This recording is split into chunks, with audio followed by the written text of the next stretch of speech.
क्या आप नागा साधु में आते हैं? हाँ जी, हाँ जी। अच्छा, नाम जूना अखाड़ा के नागा साधु है।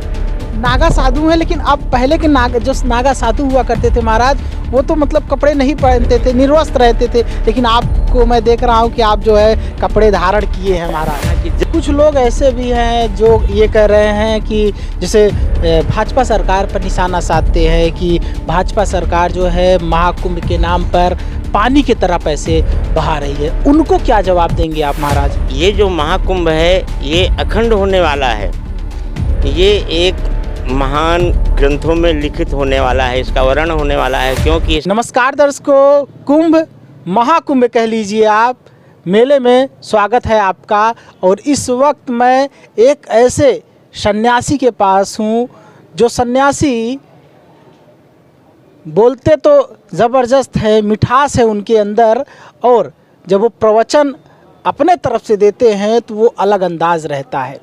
इस वक्त मैं जहाँ पर हूँ महंत उदय गिरी महाराज के पास हूँ, जो पंजाब से आए हुए हैं और महाकुंभ 2025 के इस पावन अवसर पर जो है ये क्या कहना चाहते हैं, आइए इनसे बात करते हैं।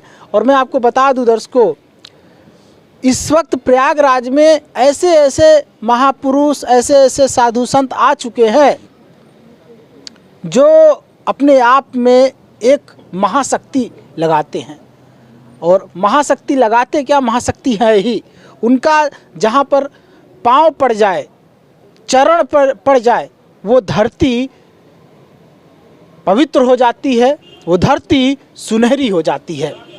आइए बात करते हैं महाराज से, कैसे आना हुआ और यहाँ पर आ करके यहाँ पर जो प्रयागराज के लोग हैं, क्योंकि इस धरती पर ये प्रवेश किए हैं, इस धरती पर इनका चरण पड़ा है, प्रयागराज के लोगों के लिए क्या खास बोलने वाले हैं। महाराज सबसे पहले आपको बारंबार प्रणाम है। क्या कहेंगे, कैसे आना हुआ, और जिस तरह से ये महाकुंभ 2025 है इसके बारे में क्या कहेंगे आप? ऐसा है, ये कुंभ तो युगों युगों से चल रहा है और युगों युगों से चलता रहा है, चलता रहेगा। पर ये 2025 5 4 9 ये 9 की संख्या बन रही है। ये 9 संख्या जो है अकाट है, ये कटती नहीं है। जहाँ से इसकी गणना करो, 9 दूनी 18, 8 2 9, यानी 9 की जो संख्या है ये नक्की है। ये जो महाकुंभ है ये अखंड होने वाला है, ये एक महान ग्रंथों में लिखित होने वाला है, इसका वर्णन होने वाला है। क्योंकि सरकार भी अपनी है, धर्म के प्रति है इसकी आस्था है। और हमारे मोदी जोगी तो 2 कहते हैं ना, 2 इंजन की जोड़ी डबल सरकार के ना, तो बहुत ही सुंदर व्यवस्था है। पर बीच में कुछ लोग होते हैं जो अनैतिक कार्य करते हैं, जब फिर भी हिंदुस्तान में चलता रहता है। भारत है ना, सभी का भरण पोषण करता है, क्योंकि जो छोटे होते हैं उनको भरना ही पड़ता है, इसलिए भारत नाम पड़ा हुआ है। जो सभी का भरण करे, सभी का पोषण करे, उसी का नाम भारत होता है। और भारत में ये महान तीर्थ प्रयागराज, जो माघ मकर संक्रांति के दिन 33 करोड़ देवी देवता है प्रयागराज संगम में, त्रिवेणी में संगम में डुबकी लगाने आते हैं। माघ मकर रब गति जब होई, तीर्थ पति आव सब कोई, यानी जितने भी देवी देवता हैं किसी न किसी स्वरूप में, कोई संत के रूप में, किसी भिखारी के रूप में, कोई किसी रूप में, सब यहाँ पे आकर के पावन गंगा में डुबकी लगा करके और भूमि को पवित्र करते हैं और देश का सभी का कल्याण करते हैं। महाराज जैसे आप यहाँ पर बता रहे हैं कि हम 2 महीने पहले से आ चुके हैं और जो ये जगह है, इस जगह पर आप विराजमान हो चुके थे, तो क्या कहते हैं यहाँ पर, इसका मतलब सबसे पहले आप यहाँ पर प्रवेश किए थे? हाँ, सबसे पहले नहीं, सबसे पहले तो हमारे अखाड़े के संत लोग आते हैं, भूमि का निरीक्षण करते हैं। कौन से अखाड़े से जुड़े हुए महाराज? अखाड़ा, जूना अखाड़ा हमारा पहले आता है। इसको पहले जगह अलॉट की जाती है और उस जगह की भूमि की पूजन होती है।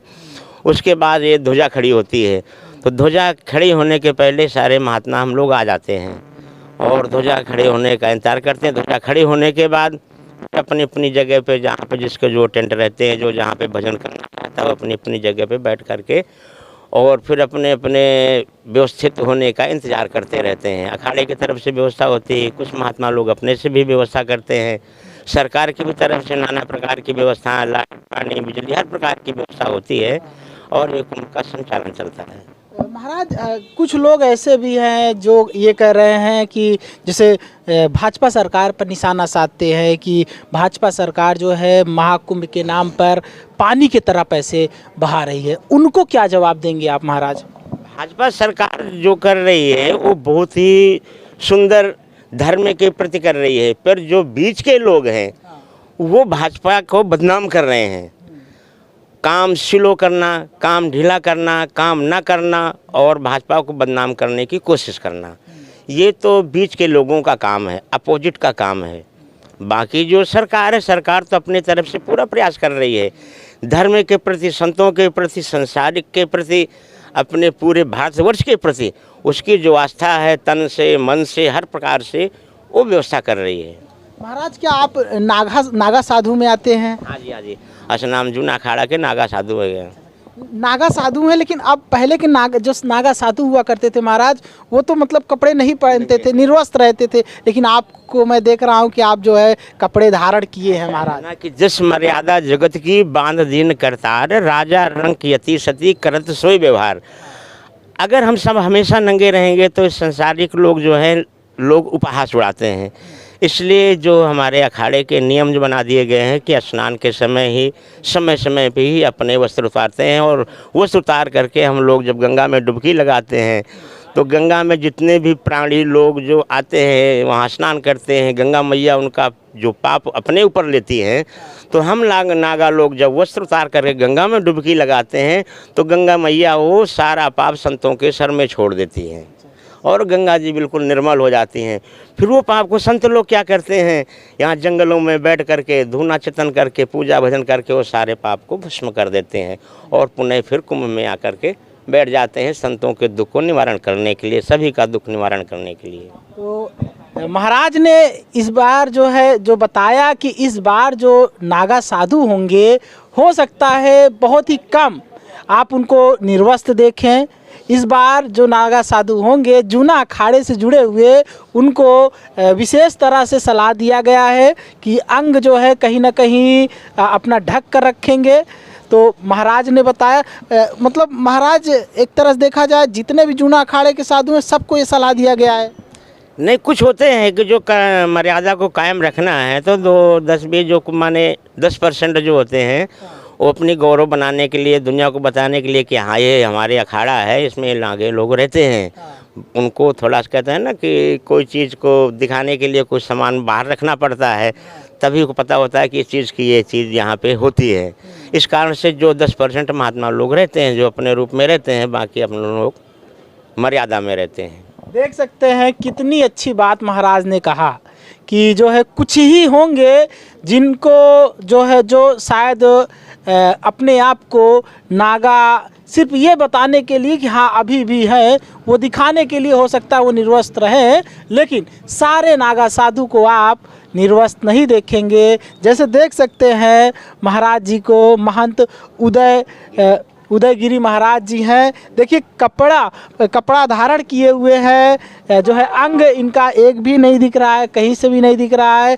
पंजाब से महाराज जी का प्रयागराज में आगमन हुआ है। तो हम महाराज जी को बारंबार प्रणाम करते हैं, एक बार पुनः प्रणाम करते हैं प्रयागराज की धरती पर आने के लिए। सब सुखी रहे, सभी का कल्याण हो, परमात्मा सभी को सुख शांति प्रदान करे। तो बने रहिए हमारे साथ, हम आपको दिखाएंगे महाकुंभ का संपूर्ण कवरेज। जैसे हमारी शुरुआत जो है इन महाराज जी से हुई और महाराज जी ने देखिए कितनी प्यारी बातें बोली। सोचिए, आप सोचिए, कल्पना कीजिए कि महाराज जी कहीं ना कहीं जो बात बोले हैं, जो सोच रखते हैं, क्या सब साधु ऐसे सोचते हैं? कमेंट में ज़रूर बताइएगा। चलिए, महाकुंभ में हम आपसे जुड़े रहेंगे, दिखाते रहेंगे ऐसे ही कवरेज। नमस्कार।